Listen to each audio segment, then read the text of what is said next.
Hi friends, welcome to thavacookandhealthtips. இன்னைக்கு நம்ம சேனல்ல தண்டங்கீரை தான் எப்படி பண்றதுன்னு சொல்லி பார்க்க போறோம்.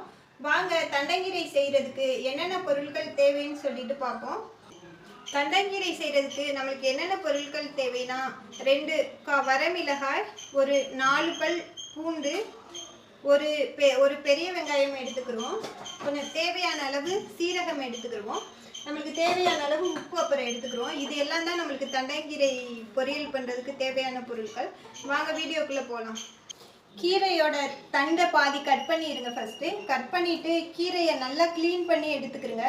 நான் நல்லா க்ளீன் பண்ணி எடுத்துட்டேன். ஒரு 3 or 4 டைம்ஸ் நல்லா வாஷ் பண்ணிக்கிறங்க. ஏன்னா இதில் வந்து சின்ன சின்ன மண்ணெலாம் இருக்கும். அதனால நம்ம சாப்பிடும்போது அந்த மண்ணெலாம் வாயில் வர்ற மாதிரி இருக்கும். அதனால நல்லா க்ளீன் பண்ணிட்டீங்கன்னா அந்த மண் இல்லாமல் நல்லா இருக்கும் கீரை. இப்போ கீரையை சின்ன சின்னதாக கட் பண்ணிடுவோம். வாங்க. இப்போ நம்ம கழுவி வச்சுருக்க கீரை அது எல்லாத்தையுமே குட்டி குட்டியாக நம்ம கட் பண்ணி எடுத்துக்கிறோம்.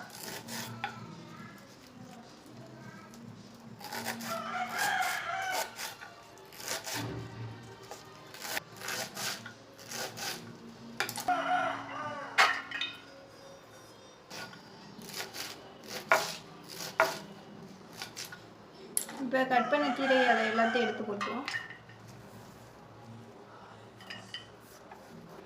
இப்போ நம்மளோட கீரை ஃபுல்லுமே நல்லா கட் பண்ணி எடுத்தாச்சு.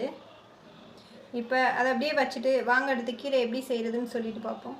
பெரிய வெங்காயம் இப்போ ஒன்று எடுத்துக்கிடுவோம். ஒன்று எடுத்து அதை வந்து தோல் நல்லா கட் பண்ணிடுவோம்.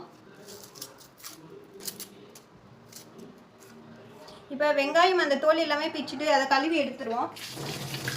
நல்லா கழுவி எடுத்துட்டேன். அதை கட் பண்ணிடுவோம்.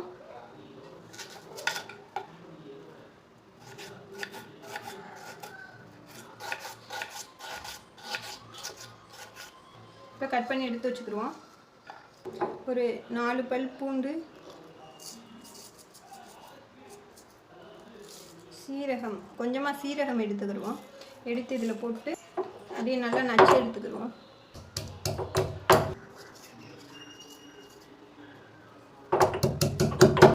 இப்போ நல்லா நச்சிருச்சு.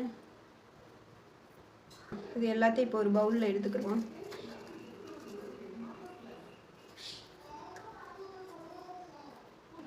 எடுத்து வச்சுக்கிடுவோம். இப்போ நம்ம கீரை செய்ய ஸ்டார்ட் பண்ணிடுவோம்.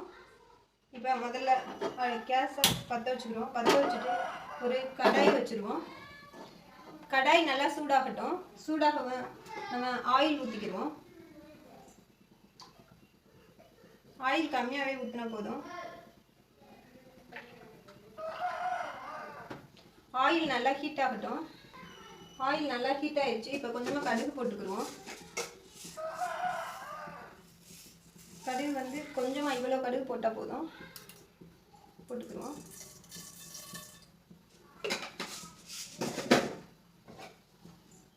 கடுகு நல்லா வெடிக்கட்டும். கடுகு இப்போ நல்லா வெடிச்சிருச்சு. வெங்காயம் போட்டுக்கிடுவோம்.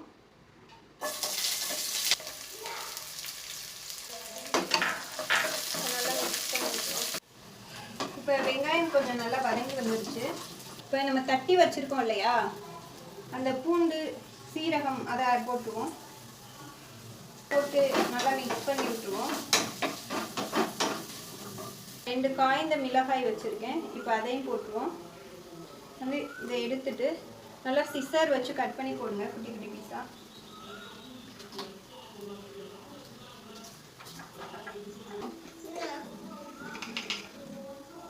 மஞ்சத்தூள் வந்து லைட்டாக போட்டுக்கிறேங்க. ரொம்ப கம்மியாக தான் நான் போடுறேன். போட்டு நல்லா மிக்ஸ் பண்ணி விட்டுருவோம். வச்சுருக்க கீரையும் போட்டுருவோம்.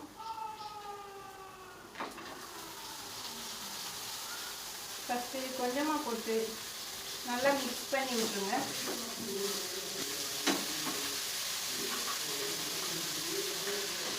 இப்போ நான் ஃபுல்லுமே போட்டேன்.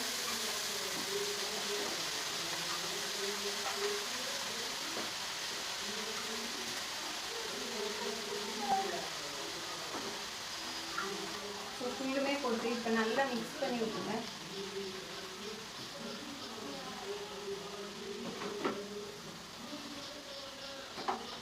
நம்ம தண்ணி எதுவுமே சேர்க்க தேவையில்லை. வேணும்னா கொஞ்சமாக தண்ணி எடுத்து லைட்டாக தொளிச்சு விட்டுருங்க. லைட்டாக தண்ணி வேணால் லைட்டாக தொளிச்சு விட்டுருங்க. கொஞ்சமாக ஊற்றி அவ்வளோதான். தண்ணி நம்ம நிறைய சேர்க்கக்கூடாது, ஏன்னா இதுலேயே கீரைக்கு தேவையான தண்ணி கீரையிலேருந்தே வரும். நீர்ச்சத்து கீரையில் அதிகமாக இருக்கிறனால கீரையிலேருந்தே வரும் உங்களுக்கு. இப்போ நம்ம வந்து உப்பு சேர்க்கக்கூடாது. நம்ம இப்போ உப்பு சேர்த்தோம்னா கீரை நம்மளுக்கு நிறையா இருக்கிற மாதிரி இருக்கும். இப்போ உப்பு சேர்த்தோம்னா நம்மளுக்கு அளவு தெரியாது, அதனால மூடி போட்டு வச்சுருவோம். வச்சுட்டு அப்புறம் இது பண்ணையில் கீரை அளவு வந்து கம்மியாயிரும். அப்போதைக்கு நம்ம அதுக்கு ஏற்ற மாதிரி உப்பு போட்டுக்கலாம். இப்போ மூடி போட்டு வச்சுருவோம், கொஞ்சம் நேரம் வேகட்டும். இப்போ ஓப்பன் பண்ணி பார்ப்போம் எவ்வளோ கம்மியாக இருக்குன்னு பாருங்கள், எவ்வளோ வத்தி வந்துருக்குன்னு பாருங்கள். நம்ம நிறைய வச்சுருந்தோம், இப்போ வந்து நம்மளுக்கு நல்லா கீரை வத்தி கம்மியாக வந்துடுச்சு. இந்த பாத்திரம் ஃபுல்லாக வச்சுருந்தோம், நல்லாவே கம்மியாகி வந்துருக்கு. இப்போ நான் இப்போ கொஞ்சமாக உப்பு கொடுக்கலாம்.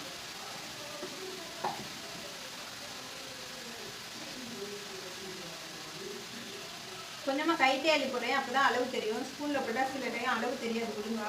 ஏன்னா கீரைக்கு உப்பு வந்து கொஞ்சம் அதிகமாகிட்டாலும் நம்ம கீரை சாப்பிடவே முடியாது, அவ்வளோ உப்பாயிரும், வேஸ்ட் ஆயிரும். அதனால நம்ம ஃபஸ்ட்டு கம்மியாக இவ்வளோ உப்பு தான் போடுறேன். லைட்டாக உப்பு போட்டு நல்லா மிக்ஸ் பண்ணி விட்டுருவோம்.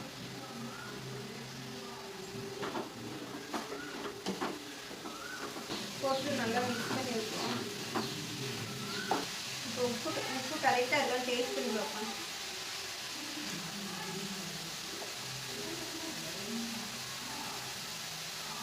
உப்பு கரெக்டாக தான் இருக்குது. இன்னும் கீரை வற்றும், வேக இன்னும் கீரை கம்மியாகும்.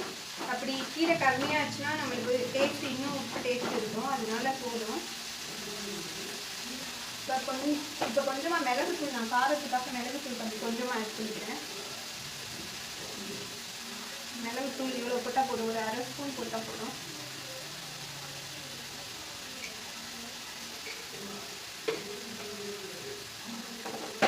நம்ம நிறைய போட்டுருவோம். இப்போ எவ்வளோ கம்மியாக வந்துருக்கு பாருங்க. நம்மளோட கீரை சூப்பராக ரெடி ஆயிடுச்சு. இப்போ அடுப்பு ஆஃப் பண்ணிடுவோம். நம்ம கீரையை ஒரு பவுலுக்கு ட்ரான்ஸ்ஃபர் பண்ணிடுவோம்.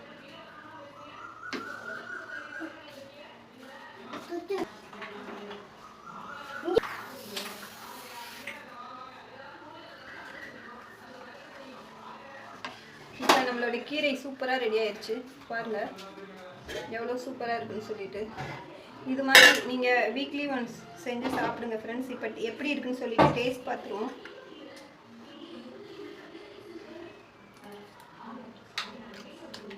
சூப்பராக இருக்குது. இந்த மாதிரி கண்டிப்பாக செஞ்சு பாருங்கள் ஃப்ரெண்ட்ஸ். பார்த்துட்டு எப்படி இருக்குன்னு சொல்லிட்டு கமெண்ட் பண்ணுங்கள். மறக்காமல் நம்மளோட சேனலை சப்ஸ்கிரைப் பண்ணிடுங்க. அப்படியே பக்கத்தில் உள்ள பெல் ஐக்கானை கிளிக் பண்ணி ஆல் கொடுங்க. அப்போ தான் நம்ம போடுற வீடியோ எல்லாமே நோட்டிஃபிகேஷனில் வரும். தேங்க்ஸ் ஃபார் வாட்சிங்.